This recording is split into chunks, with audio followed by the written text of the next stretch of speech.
பாட்டு போதில்ல, ஏன்னா அதில் ஆடியோ லைசன்ஸ் தரமாட்டேன்றான் 60 நிமிஷத்துக்கு மேலே போனான். சரி வாங்க களி மீன் குழம்பு செய்யலாம். இன்றைக்கி வந்து பழைய புளி புதிய புளி 2 ஊற வச்சுட்டேன். 2 தக்காளி 2 வெங்காயம் பூண்டு கருவேப்பிலை பச்சை மிளகாய் எல்லாத்தையும் கட் பண்ணி வச்சுட்டேன். 2 தக்காளி 2 வெங்காயத்தை மட்டும் மிக்சியில் போட்டு அரைச்சி வச்சுருக்கேன். ஸோ ஆக மொத்தம் 4 தக்காளி அதை 2 அரைச்சாச்சு 2 கட் பண்ணியாச்சு. ஒரு கடாய் ஒரு மண்பானையில் பானை இல்லைங்க சாரி அது பேர் சட்டியில் நல்லெண்ணெய் ஊற்றி சீரகம் கடுகு எல்லாம் பொரிஞ்சதுக்கப்புறம் வெந்தயம் போட்டு பூண்டையும் அதோட போட்டு ஃபுல்லாக வதக்கிட்டு வதக்கும் போதே நல்லா ஸ்மெல்லுங்க. ஓகேங்களா? கூட பச்சை மிளகா போடுங்க. பச்சை மிளகா போட்டு தள்ளி போயிடுங்க. ஏன்னா அது வெடித்து கையில் சதறிச்சு. ஓகேங்களா? அதுக்கப்புறமா நல்லா வெங்காயம் வதங்கினதுக்கப்புறமா கொஞ்சம் உப்பு போடுங்க. சீக்கிரமாக வதங்கும். அது கூட தக்காளி போட்டு அரைச்சி வச்சுருக்கிற பேஸ்ட்டு அதில் கொட்டுங்க. ஃபுல்லாக வதக்கி பச்சை வாசம் போனதுக்கப்புறமா வீட்டில் நான் சூப்பராக ஒரு மசாலா அரைச்சி வச்சுருக்கேன் மீன் குழம்புக்கு மட்டும். அந்த மசாலா அதுக்குள்ளே கொட்டி அதையும் கலரி விடுங்க. ப்ளஸ் குழம்பு மிளகாத்தூள் இருக்கு இல்லையா, அதையும் 2 ஸ்பூன் உள்ளே ஆட் பண்ணுங்கள். உங்களுக்கு ஏற்ற மாதிரி காரம் போட்டுக்குங்க. நான் அரைச்சி மசாலாலே கொஞ்சம் காரம் இருக்கிறதுனால லைட்டாக போட்டிருக்கேன். எல்லாத்தையும் நல்லா கலரி விட்டு அந்த பச்சை ஸ்மெல் ஃபுல்லாக போகணும். இல்லைன்னா அந்த ஸ்மெல் வரும் இல்லையா, இந்த அளவுக்கு ட்ரை ஆனதுக்கப்புறமா புளி கரைச்சல் இருக்கு இல்லையா, அதை நல்லா கரைச்சி அதுக்குள்ளே கொட்டுங்க. கொட்டிட்டு நல்லா கலரி விடும்போதே உப்பு இருக்கா பார்த்துக்கோங்க.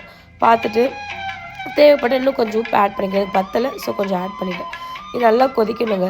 நல்லா கொதிக்க விட்டுட்டு எனக்கு கொதிக்கலை, நான் ரொம்ப வேகமாக சொல்லிட்டு நினைக்கிறேன், வெயிட் பண்ணுறேன். இப்போ நான் உப்பு பார்க்க போகிறேன். ஸோ உப்பு பார்த்துட்டு நல்லா கொதிக்க விட்டுட்டு இந்த மீன் பேர் எனக்கு தெரிஞ்சால் சொல்லுங்கள். இந்த மீன் தான் குழம்பு வைக்க போகிறேன். ஸோ அதெல்லாம் கொதிச்சதுக்கு அப்புறம் எனக்கு வந்து திக்காக அதுதான் பிடிக்கும் குழம்பு.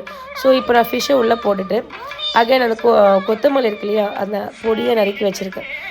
மீன் நல்லா வெந்துச்சுங்க. சூப்பராக இருக்குல்ல, பார்க்கவே குழம்பும் சூப்பராக இருந்துச்சு. அதுக்கப்புறமா இதுக்குள்ளேயே கொஞ்சம் கொத்தமல்லியும் தூவிட்டு நம்ம எப்போ குழம்பு க்ளோஸ் பண்ண போகிறோம். முக்கியமான விஷயம் களி எப்படி செய்யுதுன்னா, பச்சை அரிசி ஊற வச்சுருக்கேன். ஊற வச்சு அதை கொதிக்கவும் வச்சுட்டேன். ஓகேங்களா? ஊற வச்சு அதை கொதிக்க வச்சதுக்கப்புறமா நல்லா கொதிக்கணும். நல்லா கொதி வரும்போது உப்பையும் அதில் ஆட் பண்ணியிருக்கேன். உப்பை ஆட் பண்ணிவிட்டு ராகி மாவு இருக்கு இல்லையா, ராகி மாவையும் அதுக்குள்ளே நம்ம வந்து கொட்ட போகிறோம். எந்த அளவுக்குலாம் தேவையான அளவுக்கு நீங்கள் கொட்ட கலரிட்டே இருக்கும்போது கலர் சேஞ்ச் ஆகும் இல்லையா, அதை வச்சு நீங்கள் கண்டுபிடிச்சிக்கோங்க உங்களுக்கு எவ்வளோ தேவை சொல்லிட்டு. சில பேருக்கு ரொம்ப டார்க்காக பிடிக்கும், சில பேருக்கு ஒயிட்டாக இருந்தால் தான் பிடிக்கும். அந்தளவுக்கு கலருங்க. எனக்கு வந்து இது போதுமான அளவாக இருந்துச்சு.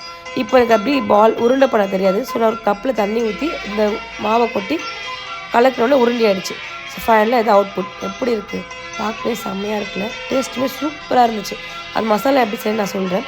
குழம்புமே ரொம்ப ரொம்ப நல்லா இருந்துச்சு. நானே ஃபுல்லாக சாப்பிட்டு முடிச்சுட்டேன். என் வீட்டில் எல்லாருமே சாப்பிட்டாங்க. குட்டீஸ், ஹஸ்பண்ட், மாமியார், மாமனார் எல்லோரும் சாப்பிட்டு என்ஜாய் பண்ணோம். டாடா.